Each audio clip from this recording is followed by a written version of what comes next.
Way with science पर। जैसा कि आपको पता है हमारा टॉपिक चल रहा था एल्किल तथा हाइड्रोक्सी समूह की सम्मिलित अभिक्रियाएं। इसके 2 पॉइंट जो आज रह गए हैं वो हम आज कवर कर लेंगे। आज के टॉपिक के अंदर हमारे जो 2 पॉइंट रह गए थे कल वो आज हम कवर कर लेंगे। तो जो पहला पॉइंट था इसके अंदर यानी एल्किल तथा हाइड्रोक्सी समूह की सम्मिलित अभिक्रियाओं में पहला पॉइंट निर्जलीकरण था, जो कि हमने क्रिया विधि के साथ बहुत ही अच्छे से क्लियर कर लिया है। हमारा स्पेशल एक वीडियो उसी पर था। तो आज बाकी के बचे हुए 2 पॉइंट जो है हम आज क्लियर कर लेंगे। अब जो हमारा नेक्स्ट पॉइंट है वो है हमारा सेकंड नंबर पॉइंट, जिसे हम कहेंगे विहाइड्रोजनीकरण। सेकंड पॉइंट क्या है हमारा?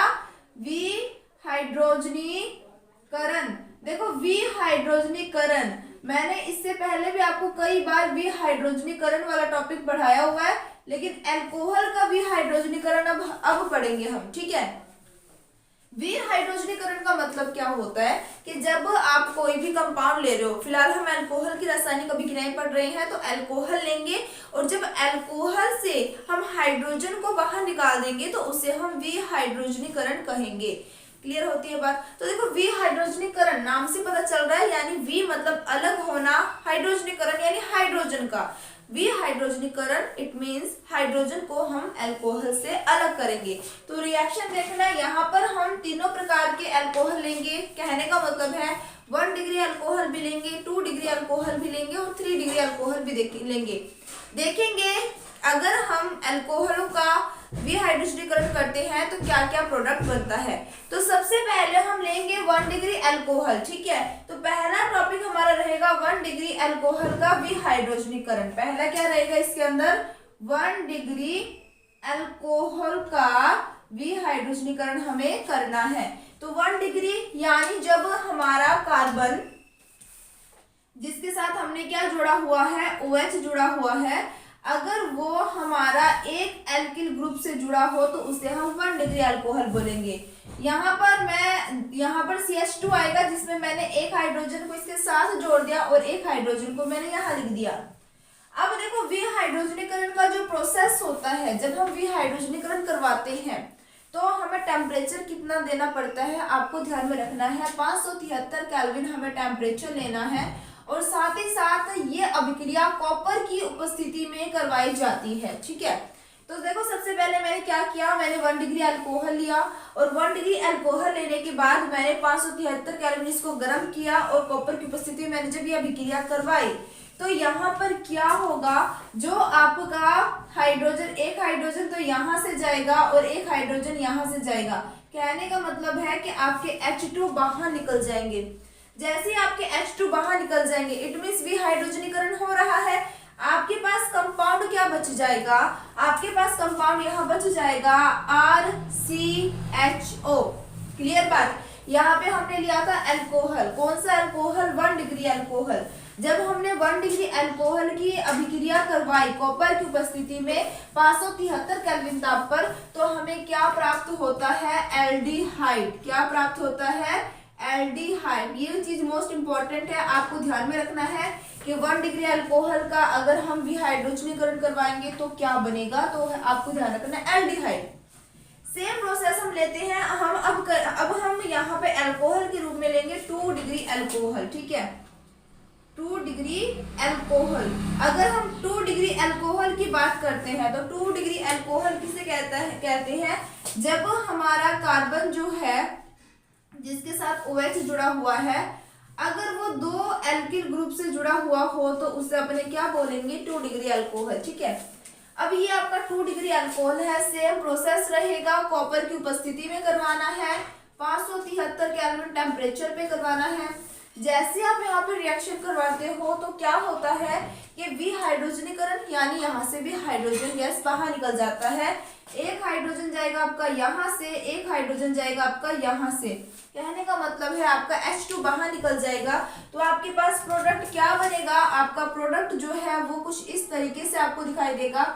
अगर आप ध्यान से देखो, यहाँ से हाइड्रोजन जा चुका है, यहाँ से हाइड्रोजन जा चुका है, केवल ऑक्सीजन बचा है जो कार्बन के साथ जुड़ जाता है और ये होता है हमारा कीटोन, ठीक है। इसको हम थोड़ा सा सही तरीके से लिखते हैं, ये हमारा क्या होता है? कीटोन। तो आपको ध्यान में रखना है कि जब हम 2 डिग्री अल्कोहल का विहाइड्रोजनीकरण करवाते हैं तो हमें कीटोन प्राप्त होता है। 1 डिग्री अल्कोहल का भी हाइड्रोजनीकरण करवाया, एल्डिहाइड प्राप्त हुआ। 2 डिग्री अल्कोहल का अपनों ने भी हाइड्रोजनीकरण करवाया, हमें कीटोन प्राप्त हुआ। अब नेक्स्ट हम बात करेंगे कि जब हम 3 डिग्री अल्कोहल का भी हाइड्रोजनीकरण करवाएंगे तो क्या होगा। तो सबसे पहली बात, 3 डिग्री अल्कोहल को जब हम कॉपर के साथ 573 केल्विन टेम्परेचर पर गर्म करते हैं, सबसे पहले 3 डिग्री अल्कोहल ले लेते हैं, ये भी R, ये भी R। अब यहाँ पे मैं R की जगह मैंने ले लिया CH3, क्या ले लिया CH3। इसको मैं थोड़ा इस तरीके से लिख रही हूँ, है तो ये भी R ही ना, CH3 को मैंने CH2H में लिख दिया, ठीक है, ताकि बॉन्डिंग में कैसे तोड़ूंगी आपको समझाने में आसानी हो। और यहाँ पर आ गया आपका OH, ठीक है। तो ये वाला जो OH हमारा जिस कार्बन से जुड़ा हुआ है वो कितने R से जुड़े हुए हैं, 1, 2 और 3, 3 R से जुड़े हुए हैं, ठीक है। ये भी आपका R ही है ना। देखो R का मतलब होता है एल्किल ग्रुप, कहने का मतलब है कार्बन की संख्या जो होती है ना वो एल्किल ग्रुप होती है, ठीक है। यहाँ पे जो हम हाइड्रोकार्बन ले रहे हैं ये भी एक एल्किल ग्रुप है। यहाँ पे मैं CH3 ले सकती हूँ, यहाँ पे मैं CH3 ले सकती हूँ, मैंने डायरेक्ट R लिख दिया। R का मतलब होता है कार्बन की संख्या कितनी भी हो सकती है, एल्किल ग्रुप कितने भी हो सकते हैं, कोई डिसाइडेड नहीं है। लेने को मैं यहाँ C2H5 भी ले सकती हूँ, C3H7 भी ले सकती हूँ, यानी संख्या जो है वो हाइड्रोकार्बन की डिसाइड नहीं है। आप बस इतना याद रखो, R का मतलब है हाइड्रोकार्बन, ठीक है। तो अब देखो यहाँ पर हम क्या कर रहे थे, हम इस कार्बन से एक हाइड्रोजन ले रहे थे और OH से एक हाइड्रोजन ले रहे थे। यहाँ पे भी कार्बन से एक हाइड्रोजन ले रहे थे, OH से एक हाइड्रोजन ले रहे थे। लेकिन इस वाले कंडीशन में इस कार्बन के साथ कोई हाइड्रोजन है ही नहीं। जब इस वाले में कार्बन के साथ कोई हाइड्रोजन है ही नहीं तो ये H किसके साथ अभिक्रिया करेगा, तो यहाँ पर इसका भी हाइड्रोजनीकरण नहीं होता, यहाँ पर इसका डायरेक्ट निर्जलीकरण होता है। देखो आप यहाँ पे रिएक्शन तो सेम ही करा रहे हो, कॉपर की उपस्थिति में करवा रहे हो, 573 केल्विन ताप पे करवा रहे हो, बट यहाँ पे एक थोड़ी सी चीज जो है वो अलग रह जाती है। वो ये है कि यहाँ से पूरा का पूरा वाटर का मोलिक्यूल रिलीज होता है, कहने का मतलब है इसका निर्जलीकरण हो जाता है। यानी जो हमारा प्रोडक्ट है वो कुछ इस तरीके से आपको दिखाई देगा, CH2, ठीक है। यहाँ से एक हाइड्रोजन गया और यहाँ से OH गया, तो ये हमारा प्रोडक्ट बन गया। कहने का मतलब है हमें एल्कीन ग्रुप मिल गया। कौन सा ग्रुप मिल गया, एल्कीन। में भी आपको पता होगा एल्कीन, एल्काइन, एल्कीन, ठीक है। तो जब कार्बन कार्बन के बीच सिंगल बॉन्ड होता है तो उसे हम बोलते हैं एल्केन, जब कार्बन कार्बन के बीच डबल बॉन्ड होता है तो उसे हम बोलते हैं एल्कीन, और जब कार्बन कार्बन के बीच ट्रिपल बॉन्ड होता है तो उसे हम बोलते हैं एल्काइन। तो आई थिंक ये चीज तो बहुत इजी थी और आपको समझ पे आ गई होगी, तो जल्दी से आप इसका स्क्रीनशॉट ले लें। आई थिंक ले लिया होगा आपने स्क्रीनशॉट। अब हम बात करते हैं जो हमारा नेक्स्ट पॉइंट है, 3rd नंबर पॉइंट जिसे हम कहेंगे, वो है हमारा ऑक्सीकरण। ये क्या था, ये वाला टॉपिक था कि विहाइड्रोजनीकरण। और आपको ध्यान में रखना है विहाइड्रोजनीकरण, मैंने आपको 3 ही पॉइंट बताए हैं। एक बताया कि जब हम 1 डिग्री अल्कोहल का विहाइड्रोजनीकरण करवाते हैं तो हमारा बनता है एल्डिहाइड। जब हम 2 डिग्री अल्कोहल का विहाइड्रोजनीकरण करवाते हैं तब हमारा बनता है कीटोन, और जब हम 3 डिग्री अल्कोहल का विहाइड्रोजनीकरण करवाते हैं तो हमारा विहाइड्रोजनीकरण नहीं होता, यानी वो विहाइड्रोजनीकरण उत्पाद देता ही नहीं है, हाइड्रोजन अलग से बाहर निकलता ही नहीं है। तो क्या बाहर निकलता है, जल का अणु बाहर निकलता है। इट मीन्स 3 डिग्री अल्कोहल का जब हम विहाइड्रोजनीकरण करवाने जाते हैं उसका विहाइड्रोजनीकरण ना होकर निर्जलीकरण हो जाता है, यानी जल का अणु बाहर निकल जाता है। तो अब हम बात करेंगे जो हमारा 3rd एंड लास्ट टॉपिक है इसके अंदर, वो है ऑक्सीडेशन या ऑक्सीकरण, ठीक है। तीसरा टॉपिक क्या आ गया हमारा, ऑक्सीकरण। अब ये जो ऑक्सीकरण है, अब हम देखेंगे भाई किस तरीके से हमारा जो अल्कोहल है, 1 degree alcohol, 2 degree alcohol, 3 degree alcohol, उसका कैसे ऑक्सीकरण होता है, ठीक है। तो सबसे पहले हम ऑक्सीकरण की बात करते हैं, तो सबसे पहला पॉइंट क्या रहेगा, 1 डिग्री अल्कोहल का ऑक्सीकरण। इसमें भी हम तीनों में एक्सपेरिमेंट करेंगे। जब हम 1 डिग्री अल्कोहल के अंदर ऑक्सीकरण करवाते हैं तो क्या प्रोडक्ट बनता है, ध्यान से देखना। एक चीज और याद रखना, जब भी हम किसी का ऑक्सीकरण करवा रहे हैं तो ऑक्सीकरण का मतलब सिर्फ ये नहीं होता ऑक्सीजन का जुड़ना, हाइड्रोजन का बाहर निकलना भी ऑक्सीकरण है। Is that clear? तो आई थिंक ये तो आपको क्लियर होगा ही कि ऑक्सीजन का जुड़ना ऑक्सीकरण, ऑक्सीजन का बाहर निकलना अपचयन, हाइड्रोजन का बाहर निकलना ऑक्सीकरण और हाइड्रोजन का जुड़ना अपचयन। ठीक है, तो ये मैंने कुछ पॉइंट जो है, ये 2 पॉइंट तो बहुत इंपॉर्टेंट है जो आपको याद होना चाहिए और विद्युत ऋणी विद्युत धनी तत्व के अकॉर्डिंग भी पता होना चाहिए, जो कि मैं पहले वाले लेक्चर्स में बता चुकी हूँ। तो जस्ट हम यहाँ पे देखते हैं कि जब हम 1 डिग्री अल्कोहल का ऑक्सीकरण करवाते हैं तो ऑक्सीकरण कैसे होता है। आपको एक चीज याद रखना है कि जब हम ऑक्सीकरण की प्रक्रिया करवाते हैं तो ऑक्सीकरण हमेशा कोई ना कोई उत्प्रेरक की उपस्थिति में होगा, चाहे हम अपचयन पढ़े चाहे ऑक्सीकरण पढ़े, किसी ना किसी की उपस्थिति में ऑक्सीकरण होगा, किसी न किसी की उपस्थिति में अपचयन होगा। तो यहाँ पे जो हम ऑक्सीकरण की अभिक्रिया करवाएंगे उसमें या तो हम लेंगे क्षारीय KMnO4 की उपस्थिति में, या फिर हम लेंगे अम्लीय K2Cr2O7 के प्रेजेंस में, या फिर हम लेंगे तनु HNO3 की प्रेजेंस में। इन तीनों में से किसी की भी उपस्थिति अगर हम ले लेते हैं तो हमारा ऑक्सीकरण अभिक्रिया जो है वो संपन्न हो जाती है। कहने का मतलब क्या है, समझाती हूँ आपको। सबसे पहले हम लेते हैं 1 डिग्री अल्कोहल। 1 डिग्री अल्कोहल यानी RCH2OH, क्लियर बात। तो ये मेरे पास आ जाता है 1 डिग्री अल्कोहल। अब मुझे करवाना है इसका ऑक्सीकरण। क्या करवाना है? इसका ऑक्सीकरण। जैसे मैं 1 डिग्री अल्कोहल का ऑक्सीकरण करवाऊंगी, ऑक्सीडेशन करवाऊंगी, यहाँ पे क्या होता है, पहले स्टेप में हमारा हाइड्रोजन बाहर निकल जाता है। मतलब पहली बार में क्या होता है, हमारा हाइड्रोजन बाहर निकल जाता है। और मैंने अभी आपको बताया है सिर्फ ऑक्सीजन का जुड़ना ऑक्सीकरण नहीं होता, हाइड्रोजन का बाहर निकलना भी ऑक्सीकरण होता है। तो फर्स्ट स्टेप में क्या होगा कि जो आपका एल्डिहाइड 1 डिग्री अल्कोहल है वो किस में चेंज हो गया, एल्डिहाइड में। इट मीन्स एक हाइड्रोजन यहाँ से गया है, एक हाइड्रोजन यहाँ से गया है, 2 हाइड्रोजन बाहर निकल गए हैं, तो ये भी क्या हुआ, हमारा ऑक्सीकरण ही हुआ। मैं यहाँ लिख देती हूँ -H2। ठीक है, तो इससे आपको याद रहेगा। अब उसके बाद हम क्या करते हैं कि जब हम इसका दोबारा से ऑक्सीकरण करवाते हैं, जो हमारा क्या बन गया, एल्डिहाइड बना है, उसका हम दोबारा से ऑक्सीकरण करवाते हैं तो क्या हो जाएगा, ये मेरा बन जाएगा कार्बोक्सिलिक अम्ल। यानी अब क्या हुआ कि ये जो ऑक्सीजन है वो यहाँ आके जुड़ गया और क्या बन गया मेरा यहाँ पर, कार्बोक्सिलिक अम्ल। क्या बन गया, कार्बोक्सिलिक एसिड या कार्बोक्सिलिक अम्ल बन चुका है। ठीक है, तो ये कार्बोक्सिलिक अम्ल, अगर आप 1 डिग्री अल्कोहल के अंदर देखो तो कार्बन की संख्या यहाँ कितनी है, 2। यहाँ पे भी आपको कितनी मिल रही है, 2, और यहाँ पे भी 2। यानी 1 डिग्री अल्कोहल का जब ऑक्सीकरण करवाते हैं तो कार्बन की संख्या उतनी ही रहेगी। ये फर्स्ट पॉइंट आपको याद रखना है। ठीक है, और ये अभिक्रिया हम जो संपन्न करवा रहे हैं ऑक्सीकरण की, किसकी उपस्थिति में करवा रहे हैं, या तो आप ले सकते हो क्षारीय KMnO4, या फिर ले सकते हो अम्लीय K2Cr2O7, या फिर आप ले सकते हो तनु HNO3। क्लियर होगी बात। अब ये तो होगी 1 डिग्री की बात। ठीक है, अब अपने बात करते हैं 2 डिग्री अल्कोहल के बारे में। अगर हम अभिक्रिया करवाते हैं 2 डिग्री अल्कोहल, 2 डिग्री अल्कोहल, ठीक है, अल्कोहल, जब हम 2 डिग्री अल्कोहल की बात करते हैं और जब 2 डिग्री अल्कोहल का ऑक्सीकरण करवाते हैं तो हमारा प्रोडक्ट क्या बनेगा, आप देखना। 2 डिग्री अल्कोहल यानी ये,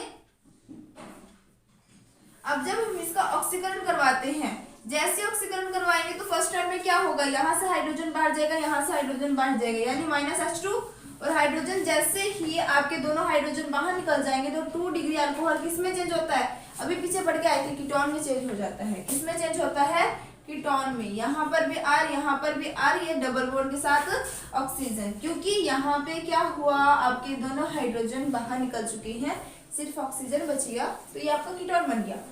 अब नेक्स्ट स्टेप में आपको क्या करना है कि इसका हमें दोबारा क्या करवाना है, ऑक्सीकरण करवाना है। दोबारा क्या करवाना है, हमें ऑक्सीकरण करवाना। अब जैसे इसका ऑक्सीकरण करवाएंगे तो क्या बन जाएगा आपका, यहाँ पर RCOOH। क्लियर बात, ये हमारा बन जाएगा कार्बोक्सिलिक अम्ल बन चुका है। ठीक है, पर यहाँ पे आपको ध्यान में क्या रखना है कि जब हम 2 डिग्री अल्कोहल की बात करते हैं तो 2 डिग्री अल्कोहल में कार्बन की संख्या 1 घट जाती है।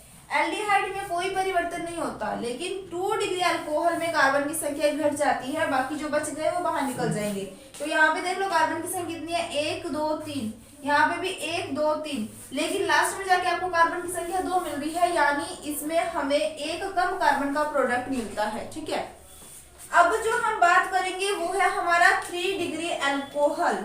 और 3 डिग्री अल्कोहल की अगर हम बात करते हैं तो आपको पता ही है 3 डिग्री अल्कोहल किसे कहते हैं। जब हमारा कार्बन तीन तरफ से अल्किल ग्रुप से यानी कार्बन से जुड़ा होता है तो उसे हम 3 डिग्री अल्कोहल बोलते हैं। ठीक है, अब हमने सबसे पहले करवा देना इसका ऑक्सीडेशन। जैसे हम इसका ऑक्सीडेशन करवाते हैं तो हमारा सबसे पहले प्रोडक्ट क्या बनता है, ध्यान देना, इस तरीके से हमें कीटोन ग्रुप मिल जाता है। ठीक है, एक हमें कीटोन ग्रुप मिल जाता है और एक हमें क्या मिल जाता है, एक हमें मिल जाता है कार्बोक्सिलिक अम्ल। इस तरीके से हमारे दो प्रोडक्ट बन जाते हैं। ठीक है, अगर मैंने यहाँ पर, ये तो कार्बन की संख्या 4 है, अगर मैं कार्बन की संख्या 5 ले लेती हूँ, यानी मैंने ले लिया नियोपेंटिल अल्कोहल। ध्यान है ना नियोपेंटिल अल्कोहल का फॉर्मूला, तो मैं यहाँ पे ले लेती हूँ नियोपेंटिल अल्कोहल। यहाँ पे ले लिया मैंने CH3 एंड CH3 CH2OH, है ना, ये हो गया हमारे पास नियोपेंटिल अल्कोहल। जैसे ही हम इसका ऑक्सीकरण करवाते हैं तो क्या बनेगा, सबसे पहला हमारा प्रोडक्ट CH3 COCH3। ठीक है, अब यहाँ पर हम 3 कार्बन यूज कर चुके हैं, 1 2 3, बच गए कितने कार्बन पीछे, 2 कार्बन। ठीक है, लेकिन एक चीज याद रखो, यहाँ पर भी हमें कार्बन देखो कितने मिल रहे हैं, 1 2 3 4, 4 में से 1 2 3 यहाँ बन गई तो यहाँ पे एक कार्बन मिल रहा है, यानी पूरे के अंदर हमें यहाँ पे भी एक कार्बन कम मिल रहा है। ठीक है, यहाँ पर भी हमारे देखा जाए तो यहाँ पे प्रोडक्ट क्या क्या बन रहा है, एक तो हमारे पास कीटोन बन जाएगा और एक कार्बोक्सिलिक बन जाएगा जो आपका है CH3COOH। ठीक है, CH3COOH। आप इसको किस तरीके से याद रखोगे, पजलेशन में बिल्कुल नहीं रहना आपको, कि यहाँ से हमने, देखो मैं इसको थोड़ा सा इस तरीके से बता देती हूँ, एक तो ये ग्रुप अलग ही बाहर निकल गया आपका। ठीक है, एक ये ग्रुप अलग ही बाहर निकल गया और जो पीछे बचा वो आपका इसके रूप में यानी कार्बोक्सिलिक अम्ल के रूप में बाहर निकल जाएगा। यहाँ पर भी कुछ इस तरीके से आप आइडिया लगा सकते हो कि यहाँ पे 1 2 3 और ये ऑक्सीजन, एक तो इसका बन गया और एक आपका CH3COH और एक कार्बन बाहर निकलेगा, यानी कार्बन की संख्या दिन में कम ही मिलेगी। कार्बन की संख्या जितनी हमने ली उतनी हमें किस में मिलती है, तो वो है सिर्फ 1 डिग्री अल्कोहल। ठीक है, 2 डिग्री में और 3 डिग्री में हमेशा कार्बन आपको कम मिलेगा। अब एक चीज और याद रखना आपको, मैंने आपको अभी बताया कि जो हम अभिक्रिया करवाते हैं उस, अगर हम ऑक्सीकरण की अभिक्रिया करवाते हैं तो या तो हम क्षारीय या MnO4 के प्रेजेंस में करवाते हैं या फिर अम्लीय K2Cr2O7 के प्रेजेंस में करवाते हैं या फिर WHNO3 के प्रेजेंस में करवाते हैं। अब इन तीनों में से कोई भी अगर आप ले लेते हो उसकी उपस्थिति में हम ऑक्सीकरण अभिक्रिया करवा सकते हैं, लेकिन सारी पॉसिबल नहीं है। 1 डिग्री और 2 डिग्री जो है ये दोनों तो आप कोई भी किसी भी यौगिक के प्रेजेंस में करवा सकते हो, लेकिन जो हमारा 3 डिग्री वाला है इसमें आपको ध्यान में रखना है कि जो 3 डिग्री होता है इसमें हमारा जो अम्लीय K2Cr2O7 है, केवल इसी के प्रेजेंस में ये 3 डिग्री हमें अल्कोहल जो है वो हमारा ऑक्सीकरण अभिक्रिया प्रदर्शित करता है। और बाकी अगर हम क्या MnO4 या HNO3 ले लेते हैं तो इनके प्रेजेंस में अभिक्रिया पॉसिबल नहीं है। कौन सी, केवल 3 डिग्री वाली। ठीक है, तो आप जल्दी से इसका स्क्रीनशॉट ले लो। तो आई थिंक आपने ले लिया होगा स्क्रीनशॉट, और इसी के साथ ये वाला टॉपिक जो है वो हमारा यहीं पे कंप्लीट होता है। और एक विशेष सूचना ये है कि अब मैं मंडे से आप लोगों की रेगुलर लाइव क्लासेस स्टार्ट करने वाली हूँ, और सबसे पहले हम ऑब्जेक्टिव क्वेश्चंस पर ही क्लास रखेंगे जिसमें आप लोगों से क्वेश्चन पूछा जाएगा और आप लोगों ने आंसर देना है। तो हमारा फिजिकल केमिस्ट्री वाला जो क्वेश्चन है वो कंप्लीट हो चुका है। ऑर्गेनिक के अंदर हमारा ये जो है 2nd चैप्टर चल रहा है और इनऑर्गेनिक में भी हम 1 चैप्टर कर चुके हैं। तो जितने भी चैप्टर हुए हैं एक बार सिर्फ फिजिकल केमिस्ट्री के चैप्टर जो है इन पे ऑब्जेक्टिव क्वेश्चंस हम रखने वाले हैं, और हम देखेंगे कि किस बच्चे की कितनी तैयारी है। तो मंडे तक आप तैयारी करके रख लें, क्योंकि हमारे ऑब्जेक्टिव क्वेश्चंस पर लाइव क्लासेस रहने वाली है जिसमें आपसे क्वेश्चन पूछा जाएगा ऑब्जेक्टिव, और आप लोगों से आंसर भी पूछा जाएगा। तो इसके लिए आप तैयारी रखें और इसी तरीके से आप लोग पढ़ते रहिए। All the best, take care, bye bye.